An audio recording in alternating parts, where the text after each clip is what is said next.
I currently have 5 side hustle streams of income on top of my regular normal career job, and all of the side hustles that I have stemmed from something that I was just interested in, that I just liked doing. Maybe it was a hobby, and eventually I was able to monetize that. So if you're looking for a side hustle to add to your roster, or maybe just like acquiring your first side hustle, I'd say like look at the stuff that you're already interested in. And it doesn't even have to be like making things with your hand and then opening an Etsy shop and selling it on there and making an Instagram for it, which you definitely can do. That was my first like side hustle that I started from a hobby. But it can also be, oh, I like shopping at this store. Are they hiring? I like going here and doing this thing. Can I work there? Like, it can just stem from stuff that you already like doing.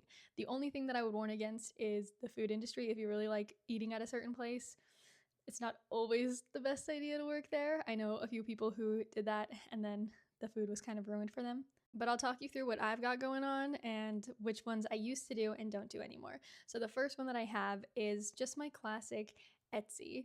This one was started because I got interested in crocheting bumblebees, like the stuffed animal little bumblebees, and one of my friends suggested that I should sell them. So I made an Etsy for it and I made a TikTok account for it, and I did that for a while and then I got bored. So now my Etsy pretty much just carries things that I want.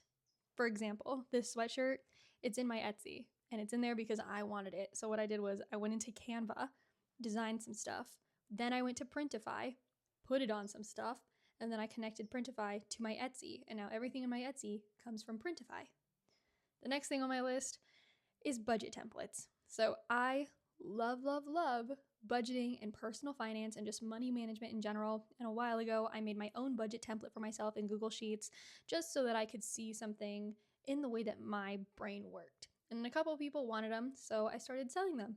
And then down the line, I made another template for transaction tracking, again, for my own personal preference, and a couple of people wanted that, so I started selling that.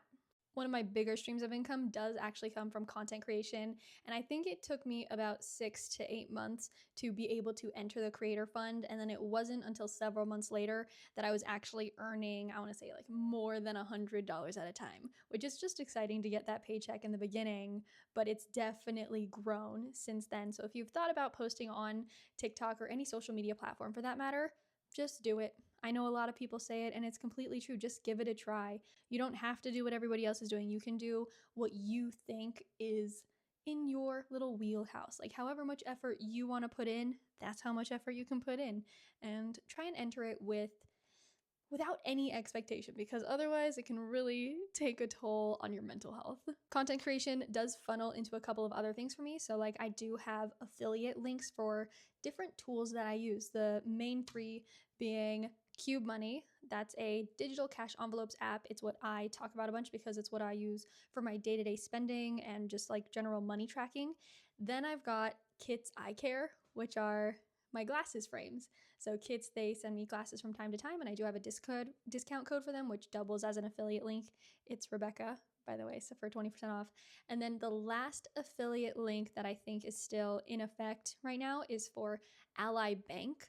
I use them for my sinking funds. They have high yield savings. Right now it's at 3.80% APY. So I have affiliate links for things that I naturally talk about. In a similar vein, I also do brand sponsored videos, which is just when a brand will pay you money to speak about a product of theirs or maybe just talk about them in general. Agreements kind of vary, payments can vary a bit, but that one is also really good, and it is dependent on having a social media presence.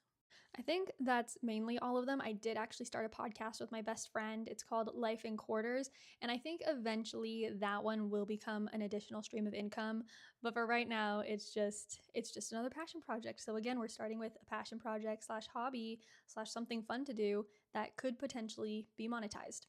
Two side hustles that I used to have that I do not have anymore are my actual like original side hustles. These came before anything else. The first one being working part-time at Anthropologie, which is a women's lifestyle store. I used to work there part-time when I was a university student, and then when I got my first like career office job, I kept on to working at Anthropologie on the weekends.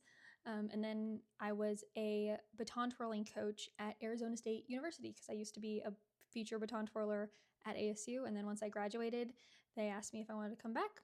and help out, and I said yes. So that was a passion project that paid a little something something. Like, it wasn't any crazy money, but it was enjoyable for me. Both of them were. Really, I worked at Anthropologie because I liked the employee discount so much. A really good environment.